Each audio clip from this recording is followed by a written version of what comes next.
আসসালামু আলাইকুম ভিউয়ার্স, শিমুল টিচার পক্ষ থেকে সকলকে অভিনন্দন। বন্ধুরা, আজকে আমি আপনাদের সামনে আবারও হাজির হয়েছি নতুন একটি ভিডিও নিয়ে। আজকে আমি আপনাদের সাথে কথা বলবো বিকাশের নতুন কিছু আপডেট নিয়ে। হ্যাঁ বন্ধুরা, তো আমার চ্যানেলে যারা নতুন আসছেন সবাইকে বলবো আমার চ্যানেলটি সাবস্ক্রাইব করার জন্য এবং আমার ফেসবুক পেজটিটা ফলো দিয়ে রাখার জন্য। তো চলুন দেখে আসি বিকাশের সেই নতুন আপডেটগুলো কী। তো বন্ধুরা, বিকাশের 1 নম্বর যে আপডেটটি আসছে সেটা এখন দেখার জন্য আমরা সরাসরি চলে গেলাম বিকাশ অ্যাপে। বিকাশ অ্যাপে যাওয়ার পরে একটু স্ক্রল করে নিচে আসতে হবে। আসার পরে এখানে দেখেন লেখা আছে সাবস্ক্রিপশন, জাস্ট এটাতে ক্লিক করলাম।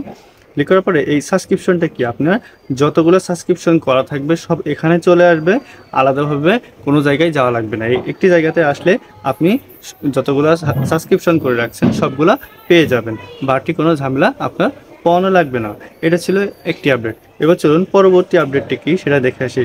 তার জন্য আপনাকে কি করতে হবে, তার জন্য আপনাকে বিকাশে যে আইকন বারটি আছে সেটাতে ক্লিক করতে হবে। ক্লিক করার পরে যে কুপন নামে যে কথাটি লেখা আছে সেটাতে ক্লিক করতে হবে।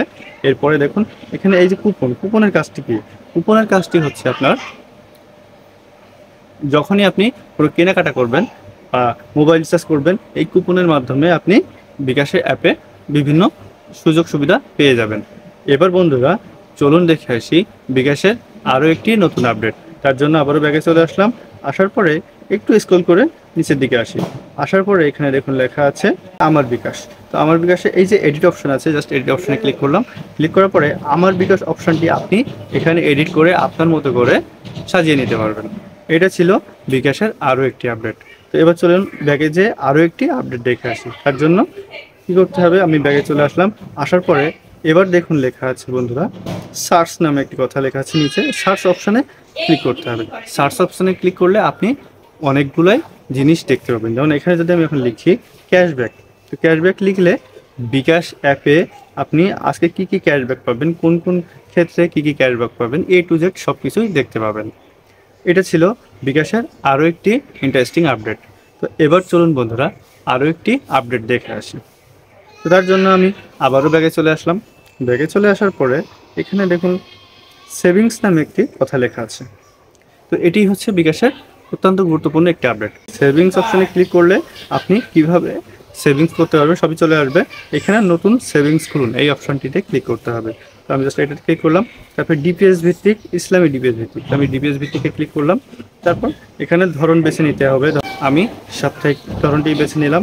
তারপরে এখানে মেয়াদ বেছে নিতে হবে, তো আমি এখানে মেয়াদকাল বেছে নিলাম। মেয়াদকাল বেছে নেওয়ার পরে এখানে জমার পরিমাণ দিতে হবে। তো আমি জমার পরিমাণটিও দিয়ে দিলাম। দেওয়ার পরে এখানে দেখুন পরবর্তীতে অপশন যাওয়ার পরপরই সকল কোন কোন ব্যাংকে আপনার এই সেভিংসগুলো করতে পারবেন সেটা আছে। আপনি এখান থেকে সহজেই এই সেভিংস অপশানটি চালু করে আপনার টাকা সেভিংস করতে পারবেন।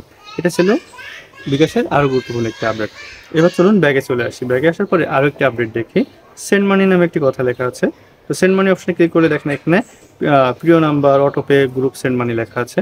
তো আপনি প্রিয় নাম্বারে সিলেক্ট করলেই ক্লিক করলেই এখানে যে প্রিয় নাম্বারটি আপনি করে রাখবেন, জাস্ট সেটাতে ক্লিক করলেই আপনার টাকা অ্যামাউন্ট বসালে টাকা চলে যাবে, নতুন করে নাম্বার ওঠানো লাগবে না। অটোপেটা আপনি চালু করে রাখলে 4 নম্বরে অটোপে চালু করে রাখবেন, ঠিক সেই সময় অটোমেটিক আপনার ব্যালেন্সে টাকা থাকলে তার অ্যাকাউন্টে টাকা চলে যাবে। এটা ছিল বিকাশে আরও একটি ইন্টারেস্টিং আপডেট। তো পরবর্তীতে আরও একটি আপডেট আমরা দেখে আসি। চলুন ট্রফি যে অপশানটি আছে সেটাতে ক্লিক করতে হবে। ক্লিক করলে এখানে দেখুন আমার পয়েন্ট আছে 8722 পয়েন্ট। এই পয়েন্টের ভাঙিয়ে আপনারা এখান থেকে বিকাশ অ্যাপ থেকে রিওয়ার্ড নিতে পারবেন, অর্থাৎ এই পয়েন্ট ভাঙিয়ে আপনারা ক্যাশব্যাক নিতে পারবেন। এখানে দেখুন বন্ধুরা কত পয়েন্ট ভাঙালে কত টাকা দিবে সব কিছুই লেখা আছে। এই ছিল মোটামুটি আর কি বন্ধুরা বিকাশের আপডেট। এছাড়াও আরও অনেকগুলো আপডেট আছে, তো মোটামুটি যেগুলো ইম্পর্টেন্ট আমি আপনাদের সাথে আলোচনা করলাম। তো আমার ভিডিওটি যদি ভালো লেগে থাকে অবশ্যই লাইক কমেন্ট দিয়ে সাথে থাকবেন এবং আপনার ফেসবুক টাইমলাইনে শেয়ার দিবেন, হতে পারে আপনার শেয়ারে অন্য কারোর একটি উপকার। তো আমি শিমুল বিদায় নিচ্ছি, আবারও দেখা হবে। আসসালামু আলাইকুম।